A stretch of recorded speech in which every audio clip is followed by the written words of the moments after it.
and welcome to this milestone podcast. It's the 200th episode of the Writers and Illustrators of the Future podcast.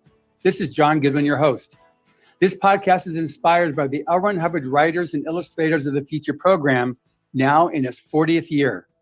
Dedicated to the aspiring writer and artist, and will provide inspiration and tips from top professionals in the field. This is a very special show in celebration of episode number 200. During the Writers of the Future Volume 38 Workshop Week, a live performance of L. Ron Hubbard's The Professor Was a Thief was presented to the contest winners and judges. Why The Professor Was a Thief? Because it is the L. Ron Hubbard story included in Writers of the Future Volume 38. So sit back and enjoy the performance. It's only 30 minutes and will be followed by a Q&A with the actors.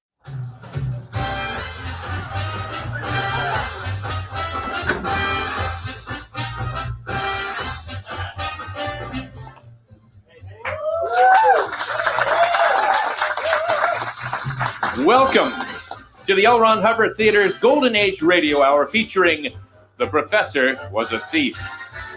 By way of introduction, The Professor Was a Thief first appeared in 1940 in Astounding Science Fiction magazine, the publication that heralded the golden age of science fiction.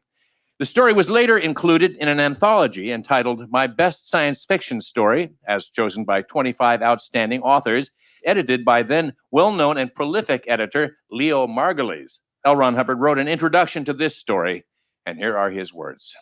Upon being asked to pick my favorite short story for this anthology, I found myself torn between two types of science fiction, the epic and the down-to-earth sort of thing. For example, to look into mankind's future without space travel is, in my opinion, to gaze upon a dead destiny, such as Wells depicts in his Time Machine. L. Ron Hubbard goes on to say, however, I do not mean to hold forth on a soapbox. I know there to be other prophets and science minstrels who will point the way and sing man to the stars. Let me consider then that other, that down-to-earth kind of science fiction story. The Professor Was a Thief may not be the great literature. In fact, I'm not even sure what great literature really is. A savant I once knew defined it to me as any writing which changed a trend or originated a form. On his authority, then, not mine, this story must be great literature, for it changed a trend. In the days when it was first published, all of the professors of science fiction were blowing up worlds, creating new universes, making bigger and better cataclysms. My professor had another idea. I thought it rather unique, if only because it did not follow an established motif. That is why I especially like this story. I hope you like it too. L. Ron Hubbard. And now we bring you tonight's feature presentation, starring Bill Cates, Chris Maroy, Travis Oates, Roger Scott, and I remain R.F. Daley.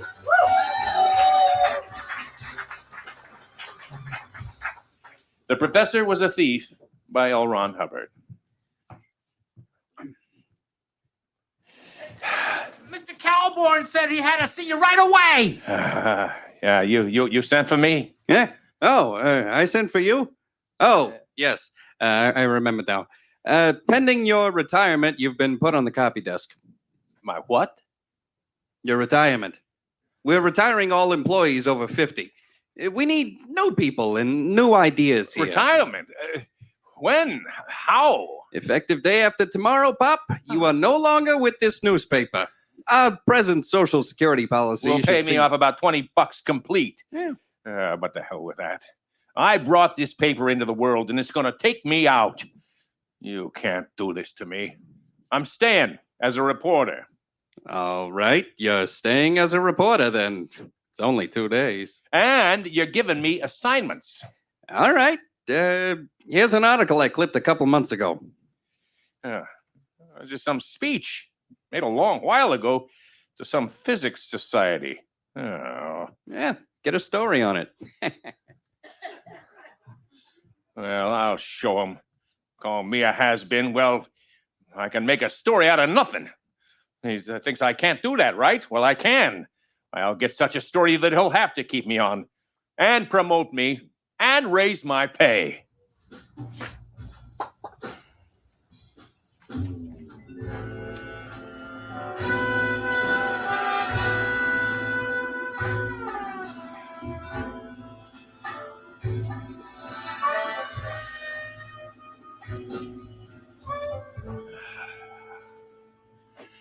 I wish I'd never heard the name Hannibal Pertwee. Now here I am in New Jersey, in front of a house not much bigger than an architect's model. Oh, what's your business? I want to see Hannibal Pertwee. I'm a reporter from the New York World Journal. You are Mr. Brewhauer from the Scientific Investigator? No. I'm from the New York World Journal. I came to get a story on this lecture you handed out a couple of months ago. Oh, yes, certainly. You must see my garden. Such a wholesome originality and such gigantic trees. What? Why, over 1,000 feet tall, some of them. Of course, trees don't ordinarily grow to 1,000 feet. The tallest tree in the world is much less than that. There, now, I'm so sorry to walk you all over the place this way, but I have recently given my cars to charity. Wait. I haven't been anywhere. No, indeed not. My garden is only a small portion of what I have yet to show you. Please come in. What an unusual cigarette case design. Yeah. Listen. Fascinating. What a delicate mechanism. Yeah. You know, I've made several rather small things myself. Here is a car which I spent much time constructing. The engine is quite perfect. See, it runs. Of course, it should get about 100,000 miles to the gallon. Therefore, if a car could make the trip and it could carry enough gas, then it could go to the moon. The moon is only 238,857 miles from Earth, you know. Now I should show you around. I wish to show you my trains.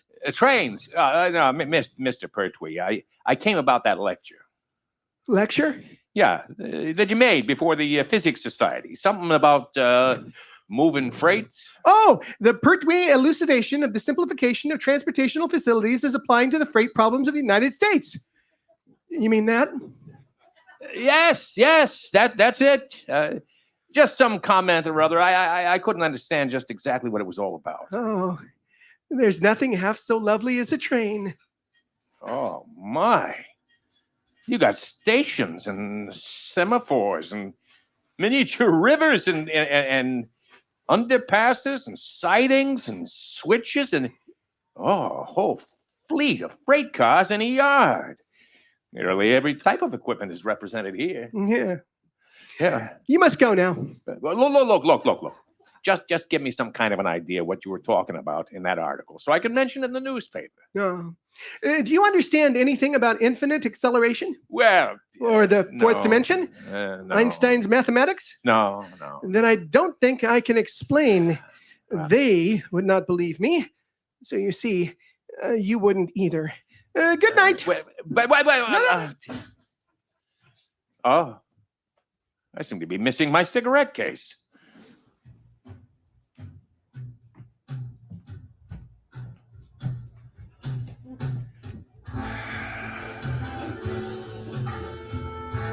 Well, that story you sent me out on. I didn't think there was any story there. And you were right as far as the news was concerned, but human interest, you call this a story? Go back to the copy desk.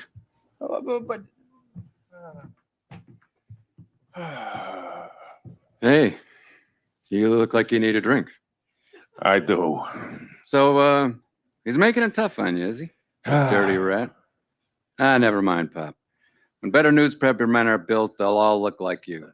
Something will break sooner or later. I'm leaving tomorrow. Say, look now. Don't quit under fire. You know what ails that guy? He's scared. That's all. Scared of most of us, and you in particular. Why, hell's bells, you belong in that chair. We're losing money, hundreds a day, and when it gets to thousands, the publisher himself will get wise. I'm being laid off. You? Oh, for God's sake. Give me a rewrite. I'll take it. This is Jensen. I'm up on the drive. Ready? Ready. Okay. At 12:45 today, Grant's tomb disappeared. Huh? Get it down. The traffic on the drive was at its noon hour peak. And the benches around the structure were filled with people, which, without warning, a rumble sounded. The alarmed populace... Okay, to hell with the words. Give me the story. How did it happen? I don't know. Nobody knows. There are half a dozen police cars around here staring at the place Grant's tomb was. I was about a block away when I heard shrieks, and I came tearing down to find out the traffic was jammed up and the people were running away from the place while other people ran towards it. So I asked a nursemaid about it, and she'd seen it happen. She said there was a rumbling sound, and then suddenly the tomb began to shrink in size, and in less than 10 seconds, it had vanished. Was anybody seen monkeying with it? Well, the chauffeur said he saw a little guy in a swallowtail coat tear across the spot where the tomb had been. All right. How many dead? Nobody knows if anybody's dead. Well, find out. How can I find out when everybody that was sitting on the steps and all completely disappeared? They're gone. Somebody's crazy. No bodies? No tomb. Okay, I got this much. You hoof it back there and get stories from the witnesses. Grant's tomb is gone. Get Columbia on the phone. We have to get a statement from someone that knows this stuff. You, Sweeney, grab an encyclopedia. See if there's anything like this that ever happened before. Morton, grab a camera. Get out there for some pictures. Dunstan, you go with Morton and find the relatives of the people who had vanished along with the tomb. Get going! Banner, start setting up an extra. We'll be on the street in half an hour. Second extra in an hour and a half with pictures. Is this Pop? Yeah, this is Pop. What are you waiting for? Okay, half an hour it is. All right. Louis, get some shots of Grant's tomb out of the files. Rush them down to composing. Who's this? Freeman, grab your pencil. Oh, okay. Got it. The Empire State Building disappeared about 5 minutes ago. Right. I'm down at the 100th precinct. About 3 seconds ago, a cop came staggering in with the news. I haven't had a chance to look. Get down there. See. Grant's tomb vanished just before you were called. Check. Yeah. Empire State Building gone. Good art. Get a camera to the Empire State. It's disappeared. Check, Pops. Copy, boy. Listen, Branna, listen, limit the first extra. Get set for a second. Second story coming down. The Empire State Building has disappeared. Okay. Or get some pictures down to Brenner in the Empire State. New York is going piece by piece. Call the mayor, somebody. Tell him about it. Ask him what he means to do. Check. All right. Sweeney. No such incident in the encyclopedia. Unprecedented. Lawson and Frankie, you two get cameras, rush downtown and be on hand in case any other big buildings exit. Copy, boy. Find out how many people are usually in the Empire State. Check. Yeah. Pop, this Frankie. Pennsylvania Station's gone.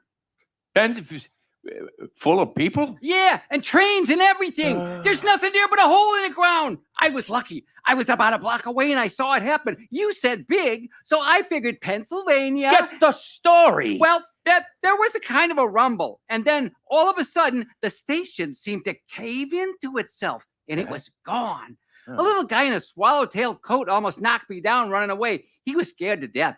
Everybody was trying to get away. And right on the corner, one of our boys was shouting our first extra. The whole building just disappeared. That's all. People, trains, everything. You ought to see the hole in the ground. Get statements. Rush your pictures back here. Don't be a damn photographer all your life. Okay, Pop. All right. Pennsylvania Station. Tim, get this for rewrite. About 5 minutes ago, Pennsylvania Station disappeared. People, trains, everything. There's only a hole in the ground. There was a rumble, and then the thing vanished. Seemed to cave into itself, but there's no debris. It's all gone. All gone. Okay, Pops. Copy, boy. Pictures of Pennsylvania Station. Branna, please. Listen, keep adding to that extra. We got pictures of Pennsylvania Station coming. Oh, by the way, it's gone. Penn? Yeah. Oh, boy. What a story. Yeah. Angles. Hey, I got a statement from the mayor. He's yelling sabotage. He says he's phoning the governor to call out the militia. He says they can't do this to his town. All right. Banner for number 3. Mayor objects. Calls out militia. Stories coming down. Roll it out. Spread it out thick. They'll be half panicked by now. So stab in a human interest angle. Make them take it calm. Check. All right. Where's that cigarette case? Angles. 2 men with swallowtail coats. Eddie, take this lead. Mystery man seen in 2 catastrophes. A small man with a swallowtail coat was present today at both the vanishing of the tomb and Pennsylvania Station.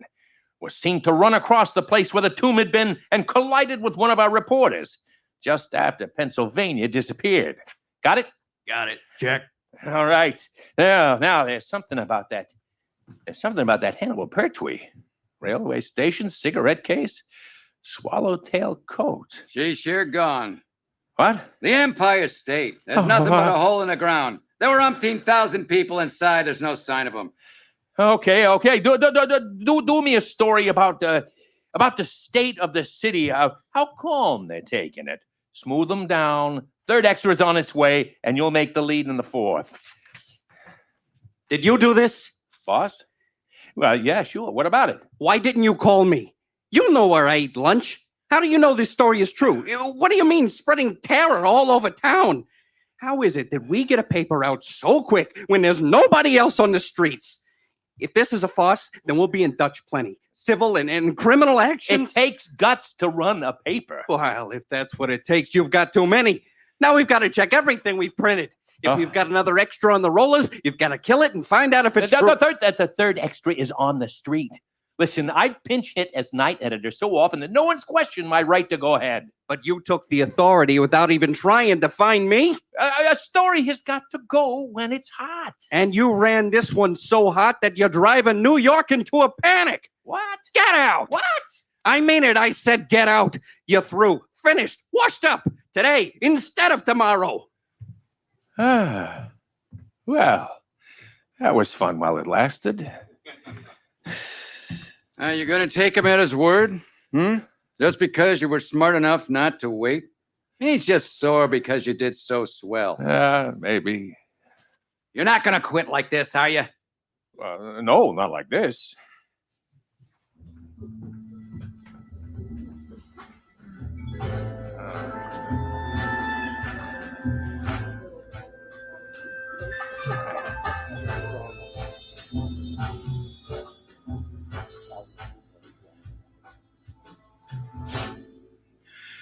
Well, I'm very sorry, but I can't ask you in tonight. I'm so busy. Yeah. I just came after my cigarette case. Cigarette case? Yeah, I lost it when I was here before. I would dislike having to part with it permanently. You don't mind if I come in and just take a look, do you? Why, here we go. Yeah, I was just sitting right here in this chair. You don't mind if I look elsewhere? Yes, no. I'm very busy. Really, you will have to go. Oh, but my cigarette case is very valuable to me. Of course. I appreciate your predicament. But if I had seen it, and if I find it, oh dear, what am I saying? Well, all right. I won't trouble you any further. I can see how upset you are.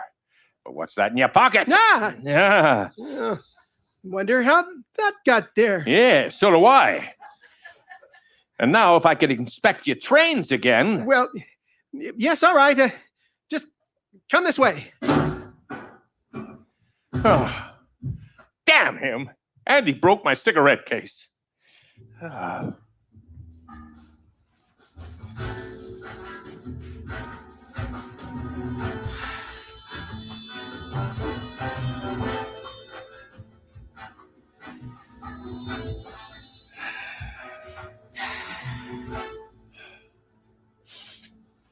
Right, straight.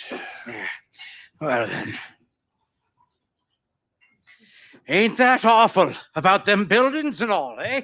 The wickedness of this city is what brought it on. Just yesterday, I says to a gent in here, I says, a town as sinful as this. Yeah. You mind if I smoke? As I was saying, a town as sinful as this cannot meet but one fate in the mighty wrath of... What? The whole bar vanished. Complete with tender. Well, no. There's the bar. It's only about an inch long. Oh, and there's the bartender. Oh, he doesn't seem to be moving. Well, I'll keep it in my pocket for now. Now, what could have happened? Taxi! I need a smoke. Taxi!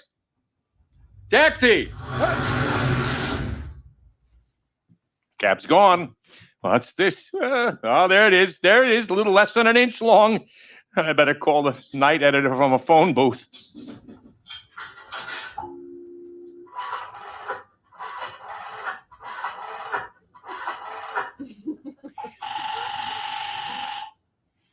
Yeah, Joe, this is Pop. Look, I got a bar and a taxi in my pocket. Stand by for an extra about midnight. You, huh? Sleep it off, Pop, and drink one for me. No. So, they won't believe me, will they? Well, I'll show them.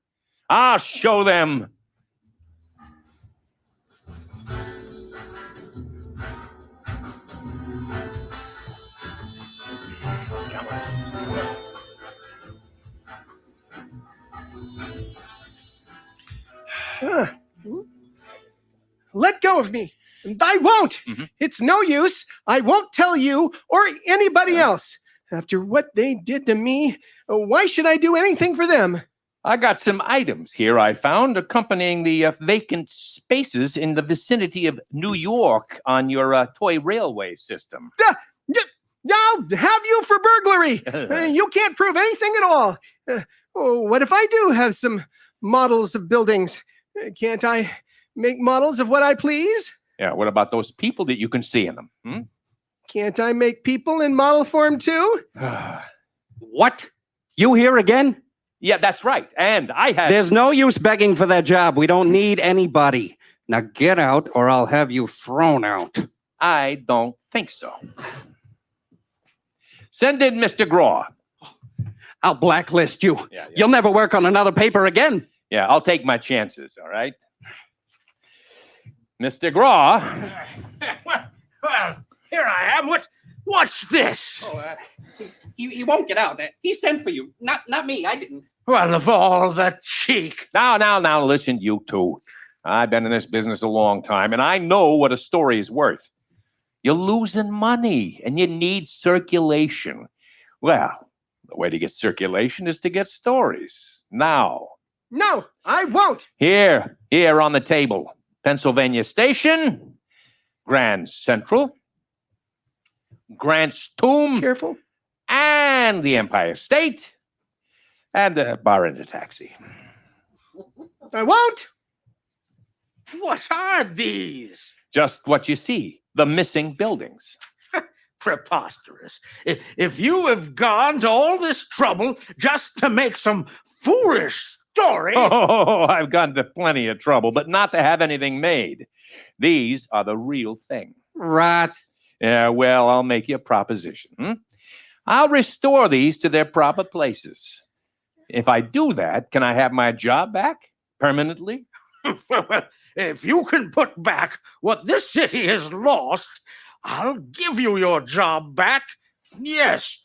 But why waste our time? All right, just call Mr. Barstow of the Pennsylvania Railroad. Get him over here on the double, and I'll put the buildings back. But how? Just call him, that's all. You can't afford to run the risk of losing this chance. If you're talking nonsense...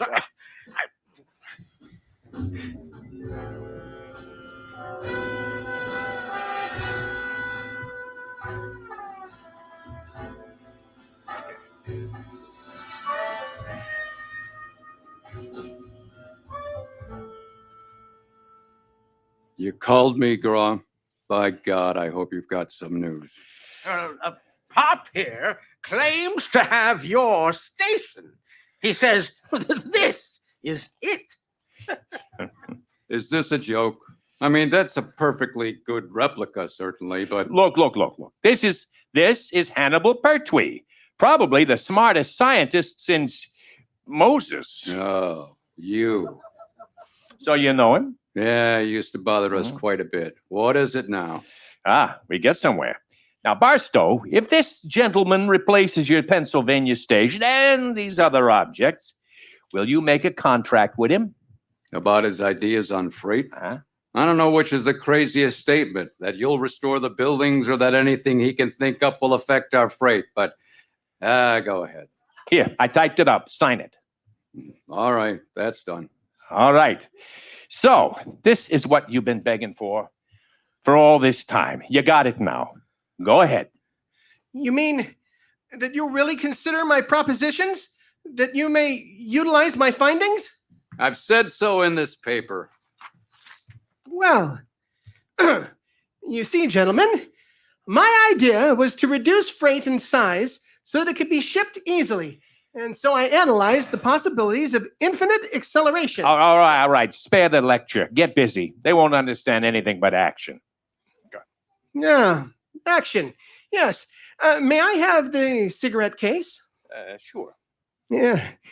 It was very ingenious, I thought. I had been waiting for this very thing. Apparatus would have been noticed, you see. But this was perfect. One can stand on the edge of a crowd and press the buttons both together, and the atomic bubble within is set to nearly infinite acceleration. It spins out and engulfs the first whole object it embraces and sets it spinning in 4 dimensions. Of course, as the object spins at a certain speed, it is accordingly reduced in size. Now, Einstein once said... All right. Just push the button in the direction of the tiny taxi. It compresses time as well as space. I just released the bubble. Yeah, what address, buddy? Where the hell am I? Cabby, yeah, I tell you what, you step back here out of the way. Do your stuff, Hannibal. Okay.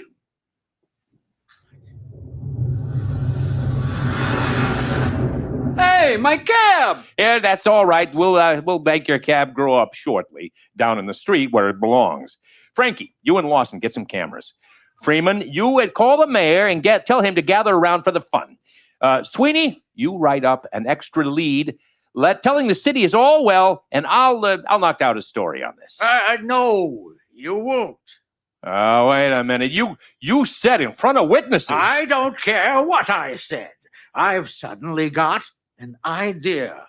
Who got out those extras so fast yesterday? Well, yeah, well, at first I believed Calborn, but when I got to thinking it over, after I found out how fast they really had come... Oh, no, wait a minute. That Calborn didn't mean nothing by it. He's just a little young, that's all. Pop, you can't have his job. Well, I didn't say I wanted... Pop, I've got a better spot for you than that. My job. Huh? You're managing editor. Maybe you can make this son-in-law of mine amount to something if you train him right. Managing editor? Yes. I'm going to slip out of the job. I need rest. And so, Mr. Managing Editor, I leave you to the additions. Well. Oh, hooray! Hooray. All right. Now what are you waiting for? We got an extra edition to get out, and that means work. Hannibal, you trot along with Frankie and Lawson. They'll help you put the buildings back. And listen, Frankie, don't miss any shots. Copy, boy. Okay, Pop.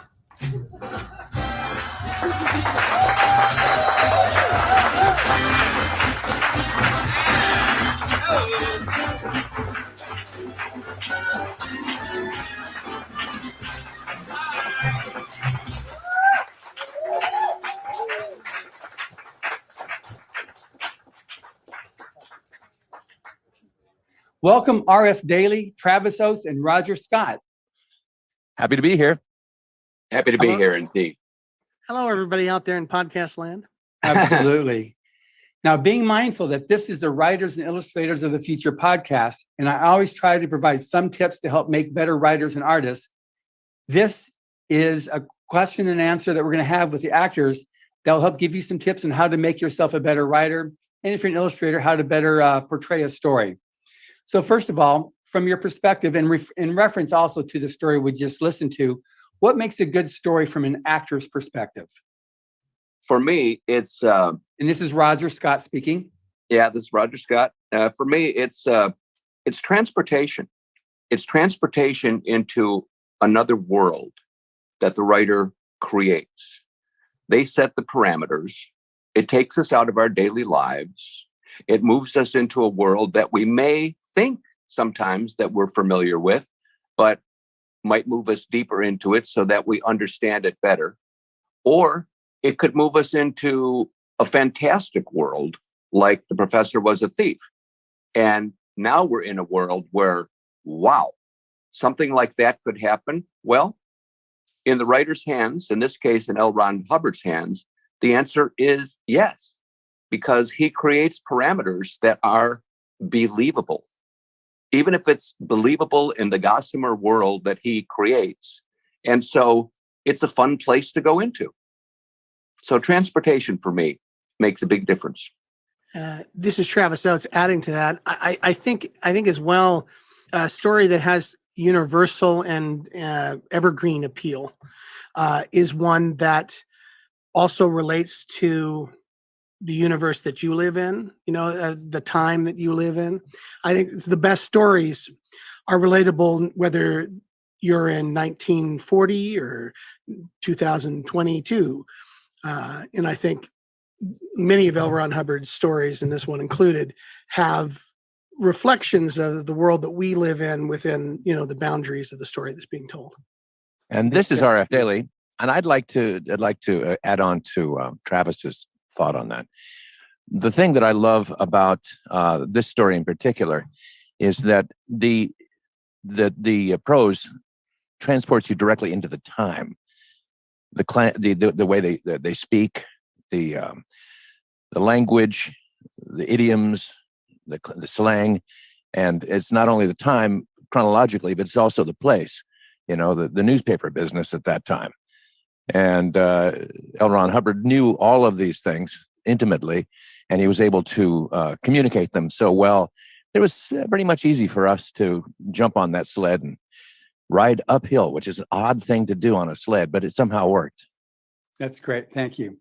Now, I've done a lot of interviews. Like I said, this is number 200, and I've talked to a lot of authors, and they all have different ideas of how to create dialogue, what they've done. I know when I've talked a lot with Orson Scott Card, he says, what's your problem? You talk all the time, and I think some authors get stifled. They're trying, instead of just like, how do you talk to somebody? They try to imagine what it's like to talk to somebody, which is really silly. So as an actor, you're stuck with reciting the dialogue that's given to you. What have you found that's worked or not worked in terms of creating dialogue that's actually easy to perform or that feels natural to perform, which enhances obviously your performance? I'll let Travis, you can go on this one here.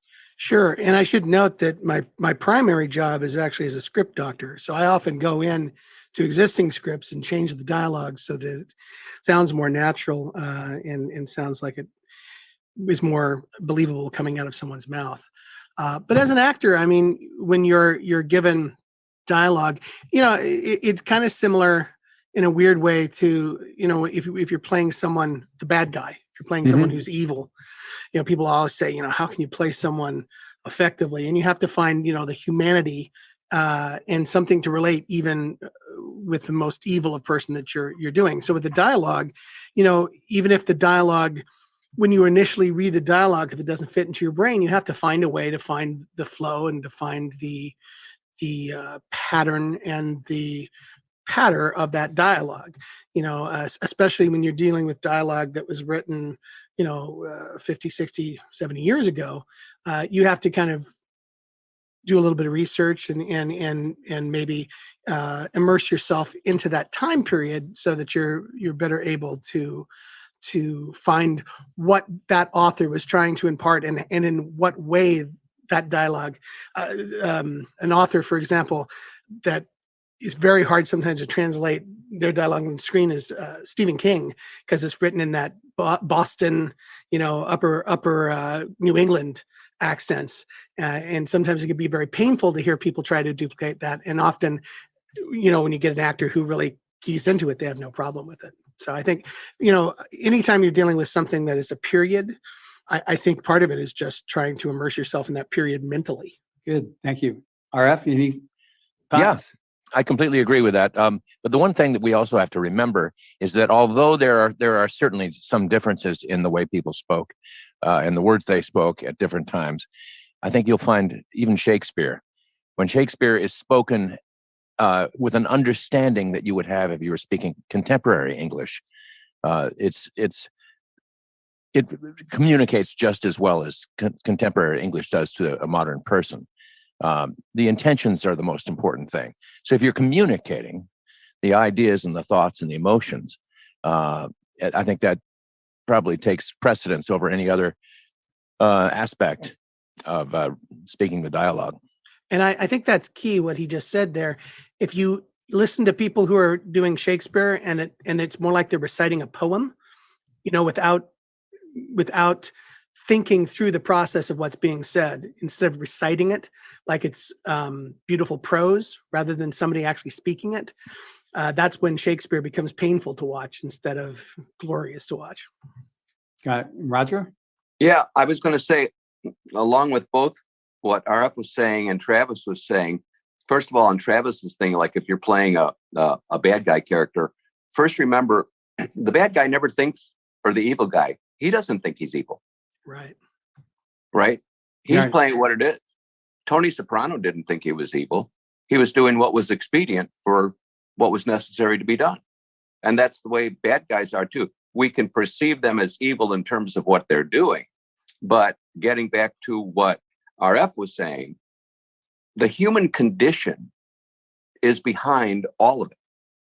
And so you have to find the human condition behind the guy. Like the first time that I meet Pop as the reporter in The Professor Was a Thief, and I find out that he's been sacked. There's a couple things as an actor and doing the dialogue that go through my mind. First of all, he's being sacked because he's in his 50s? They're getting rid of anybody over 50. So L. Ron Hubbard has introduced ageism very early on in the story. And one of the things I think about when he says he's being sacked as my character is I'm thinking, well, wait a second, how old am I? How much time do I have? All right, okay, so this is the way it works. All right, then I've got, I don't know, maybe I'm in my 30s, I got 15 years or something like that, and then I'm going to be out the door too. And so there's a sympathy, but there's also an empathy coming from my character in terms of what he's dealing with in his present day reality. And I think that kind of human condition behind the words is what brings the dialogue to life. And sometimes writers miss. A friend of mine once told me of an episode of Mad Men in which they were talking about, of course, that was set, in the 50s and so on. And one of the characters says, when they, in summation to what's going on, she says, well, it is what it is. And it was like, they didn't use that phrase then. And it's amazing that it got by the people who both wrote and did the story that, that didn't fit. And Right. if it doesn't fit, the perilous thing is it takes you out of the story, because now you're starting to think about the phrase that didn't fit and you're not listening to what the other actors are saying because it pulls you out. Now, The Professor Was a Thief pulls you in because the human condition is there. The words are there. As RF said, the idioms and so on of the time are there. So you are immersed totally in that world. Later on, at the end of the story, when Pop's character gets elevated to the guy who's running the whole thing, we find another aspect of the human condition, and that the guy who was sacking him was the son-in-law. So we've got nepotism in the story too. And those are things that fit in, that make the whole thing rounded out in the human condition, the way people operate, and the reasons why people operate the way they do. I love that. An acting coach one time gave me a great piece of advice, because I was dealing with a character that was kind of difficult, not a very nice character. And it was a character who was in a play. And it was a character who wasn't a huge part, and I was having a hard time figuring out how to do it. And the acting coach told me that in every piece of work that you're doing as an actor, the character you're playing is not only the hero of that story, but the central character of that story from their perspective, right? From their perspective, this is the story that's being told about that character. You know, and that's also another thing to keep in mind, like when you're doing dialogue as an actor, is that, you know, from their perspective, this is their story, they're the hero, you know, they're the central character. And that can change how you do certain dialogue. Pertwee in the story that we just heard, Pertwee he's the central hero of that story from his perspective, you know. So that's the way you do the dialogue. Yeah, that's very, very good on that. A while ago, speaking with Phil Proctor, who is another amazing actor, talked about how he really specifically appreciated L. Ron Hubbard's dialogue, his knack for doing dialogue back in the 50s, 30s, 40s in these Pulp Fiction stories, but also when he wrote Battlefield Earth and Mission Earth, because Phil has been in so many of the different stories. And I think all three of you have been in, RF definitely narrated a lot, but I think you've also been in various stories. But Phil was talking about how L. Ron Hubbard's dialogue was just one of those rare instances where he doesn't feel a need to have to change words. Sometimes when he gets dialogue from certain authors, he feels, I'm stultified. I can't say these words. It's not right. And he never had to do that with L. Ron Hubbard. Do any of you have any comments on that from any of this story, as well as any other ones that maybe you've done of Mr. Hubbard's? If I may, I did narrate a whole slew of these stories. And of course, I found all of the dialogue to be believable and understandable and really very easy to perform. But as the narrator, I was the voice of L. Ron Hubbard in a way, or at least the storyteller L. Ron Hubbard. And his thoughts were, well, as they say, if it's not on the page, it's not on the stage. His thoughts were so coherent and so descriptive. It was, and so real, so true. It was very easy for me to tell the story in a way that makes sense and communicates to the audience in such a way that they can become part of the story themselves. Right. Roger, you're going to say something? Yeah. I was just going to add to that the language in the story, the flow of the words is so precise. RF is exactly right. You don't need to add anything to it.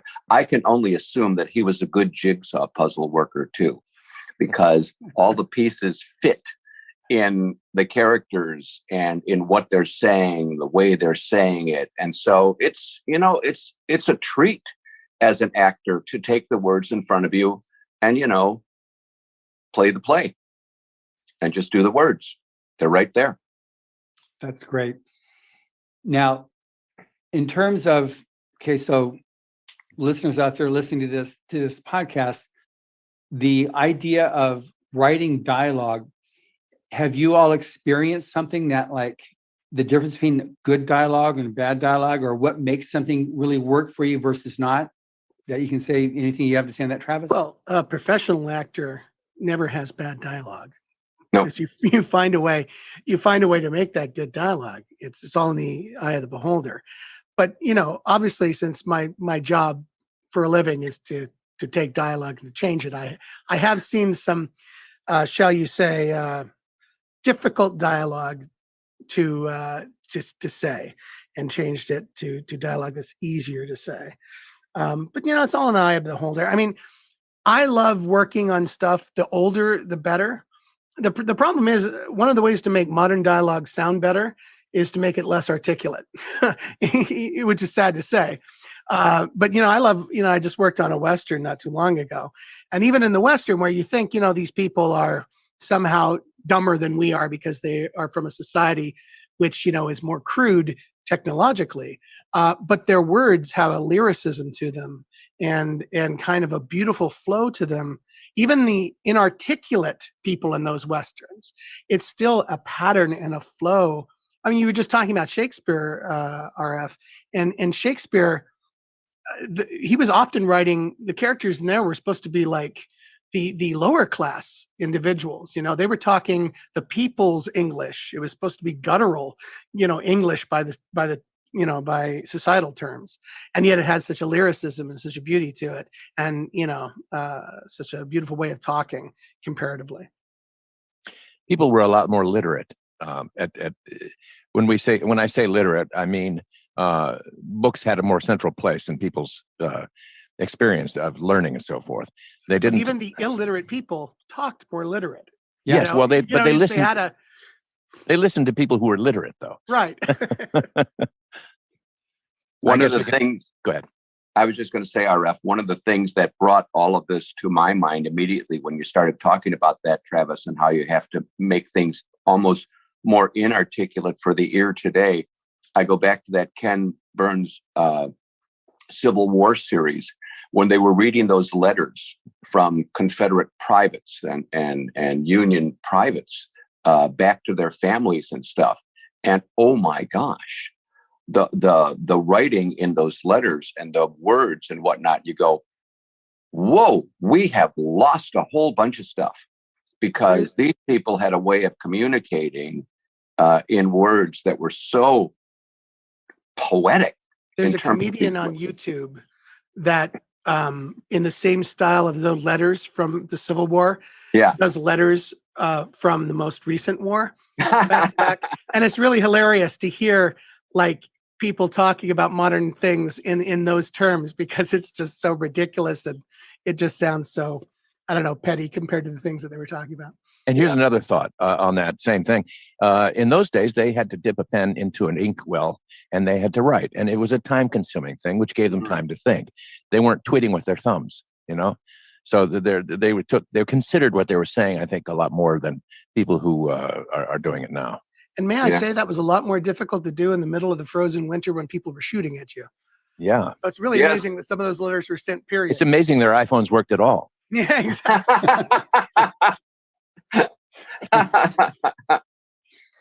Now, in terms of so a writer or an aspiring author here listening to this, what would be some of your cautionary advice that you could provide to writing dialogue?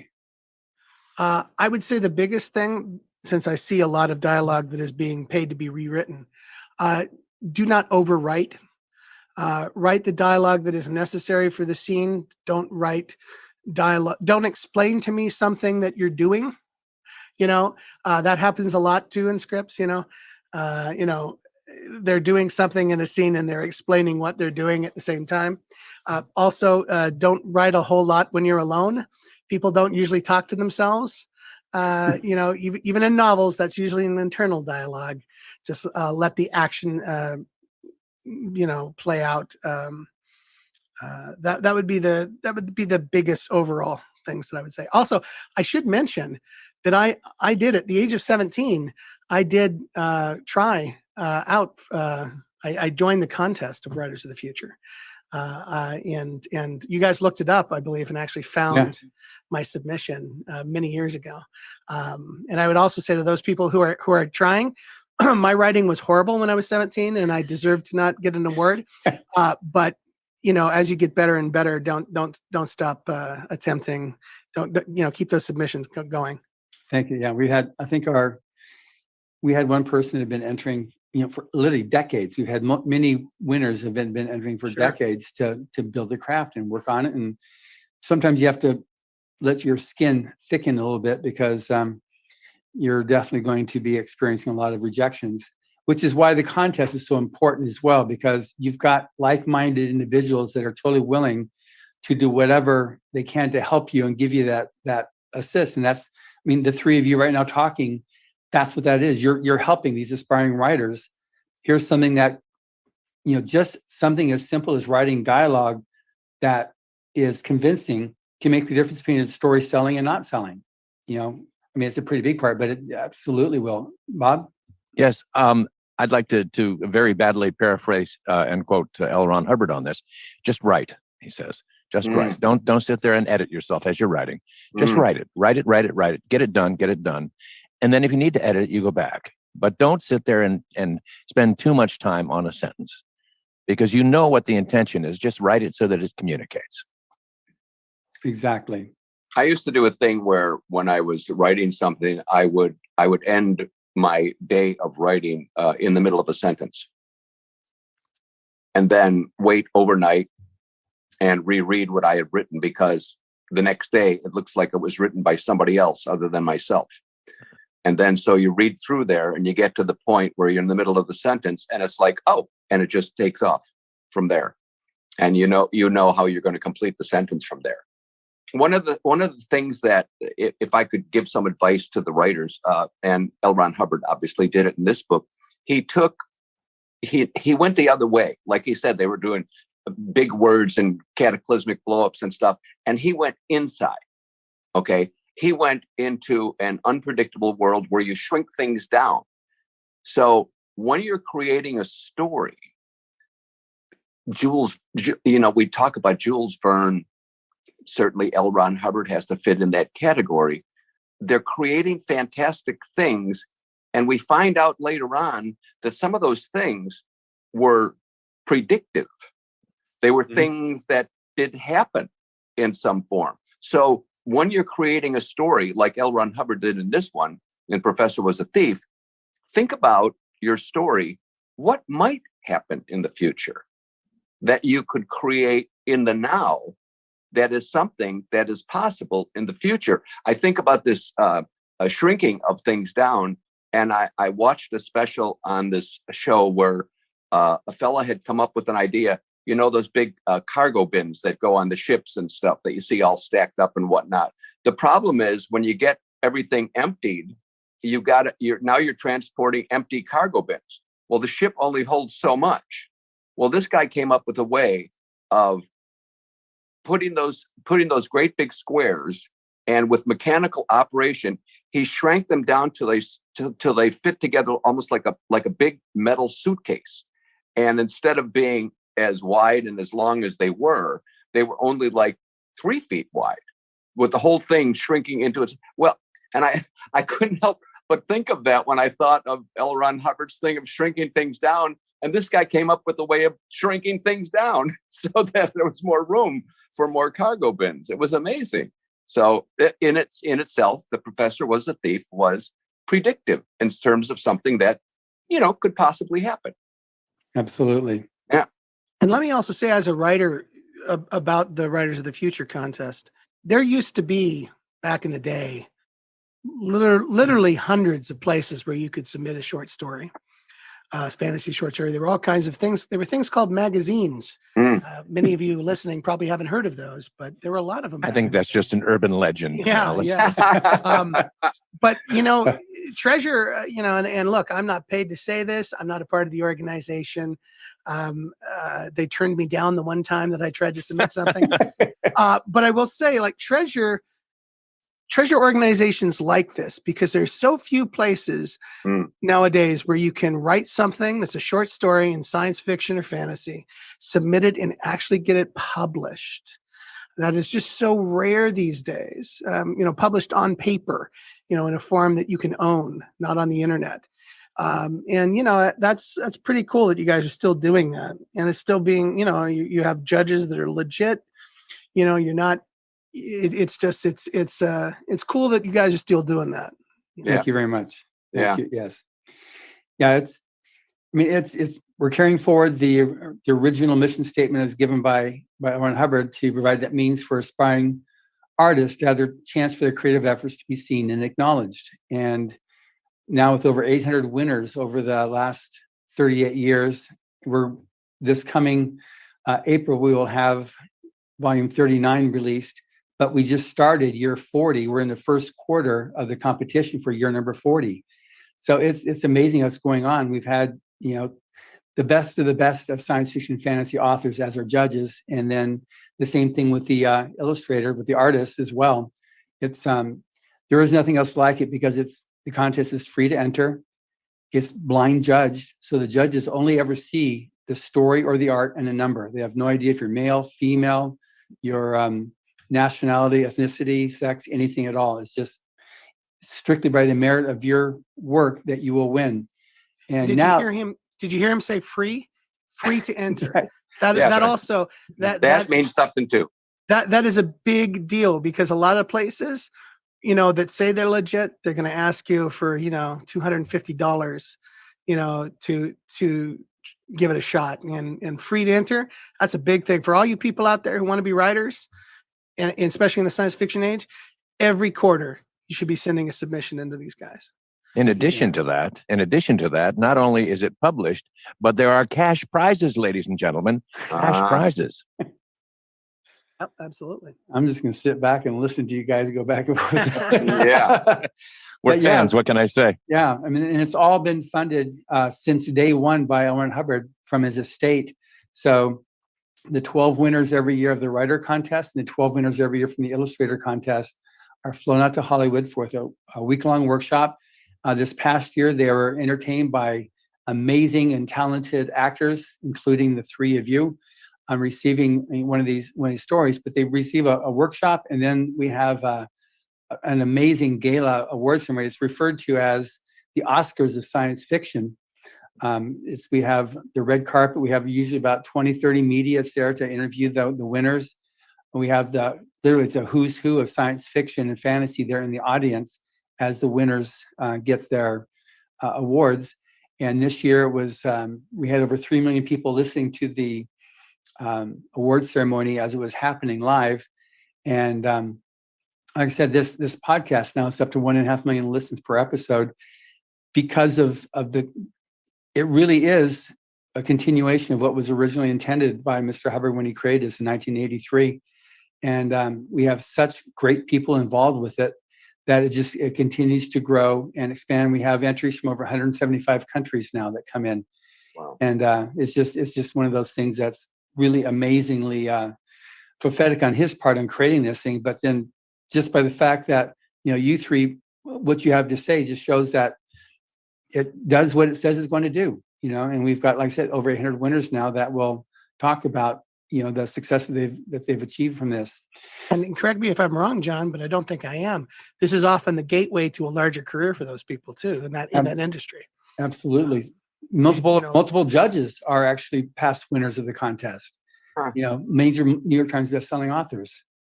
It's interesting how someone will judge themselves. They'll disqualify themselves before they even have a chance to enter. And it's just so wrong. And so another thing that we try to do with this, and which, Travis, what you suggested a few moments ago too, is just enter the contest. You should be doing it every quarter, whether you're a writer or an artist. Let the judges tell you if you're a winner, but the judge will also tell you, okay, you got some ways to go. You'll never get judged and said, you'll never get told from writers, illustrators of the future, don't give up your day job. That will never come out of any communication from this organization.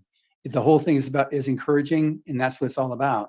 Hey, look, last month I just sold my 7th Hollywood script and I lost the competition. Just imagine if you won it.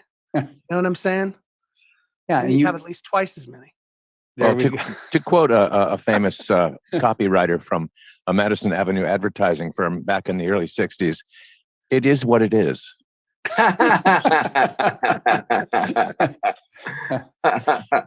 So, yeah, it's been great. So we've got the last minute or two. Anything that you three gentlemen would like to say before we wrap up this part of our podcast? Yeah, I'd like to echo L. Ron Hubbard's words. Just right. Good. Yeah. Mike Rowe's mom, Mike Rowe has a podcast, and his mom, now in her 80s, wrote every day, still writes every day. She finally published her first book in her 80s and was a New York Times bestseller called Vacuuming in the Nude and Other interesting ways of getting attention. And now she's already on her third book. And, she just never stopped. She never gave up. That's awesome. Yeah. I would say this to aspiring writers. The title of writer is something that exists in your mind. You don't have to sold something to be a writer. All you have to do to be a writer is write. So don't let people tell you you're not a writer, and don't let people tell you you're not legitimate. Just keep writing if that's your passion. You're a writer if you say you are. Yeah. Good. And if you pursue writing in its most pure sense, it's all about communicating. And if you're communicating, you're a writer. Great. Thank you, gentlemen. And thank you for listening. Subscribe to the Writers of the Future podcast wherever you get your podcasts. We've also been syndicated on the United Public Radio Network, where you can find these podcasts as well. Writers of the Future series can be purchased wherever books are sold in the US, Canada, the UK, Australia, and South Africa, and available everywhere via Amazon.com. We are especially appreciative of our sponsor, Carnation, for supporting this podcast. Carnation has been making delicious milk products for over a century and is still going strong. Writers and Illustrators of the Future, a contest created by L. Ron Hubbard to provide a means for the aspiring writer and artist to be seen and acknowledged. It is free to enter and open to amateur short story writers and artists of science fiction or fantasy. Again, thank you very much, R.F. Daley, Travis Oates, and Roger Scott for helping me celebrate our 200th episode.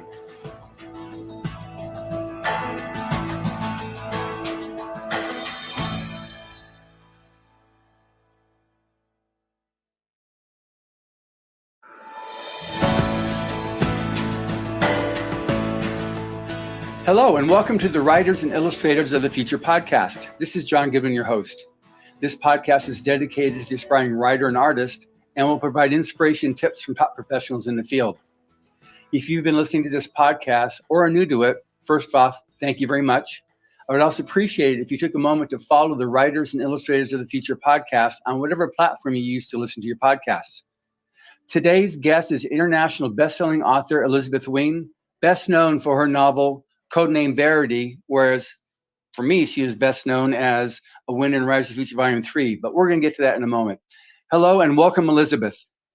Thank you. I'm talking to you from Scotland. It's nice to be here. It's very nice to talk to you all the way over there in Scotland.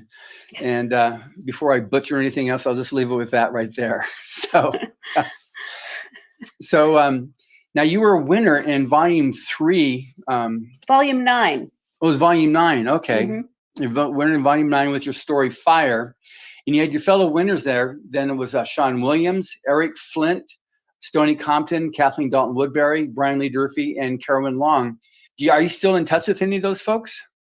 I am occasionally in touch with them. I'm friends with them on Facebook. I am friends with Carolyn Long and Stoney Compton on Facebook. And I actually bumped into Sean Williams in 2013 at the Brisbane Literary Festival in Australia, which was an amazing meeting because I was very, very excited to meet him again after all those years.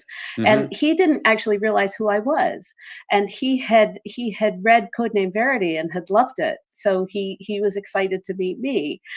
And it was only sort of after we'd said, "Oh wow, I like your writing," that we realized we'd both been on the Writers of the Future award slate. Yeah. Wow, that's great. And then it was unfortunate with recent passing of Eric Flint. Yes. That was sad. He had been a judge, as is Sean Williams. But he had been a judge in the contest, and that was tough. He spent a lot of his efforts helping aspiring writers and including them in his series and in his publishing house. He helped give them a start, boot in the pants, whatever, to get their careers launched. He's a really, really nice guy.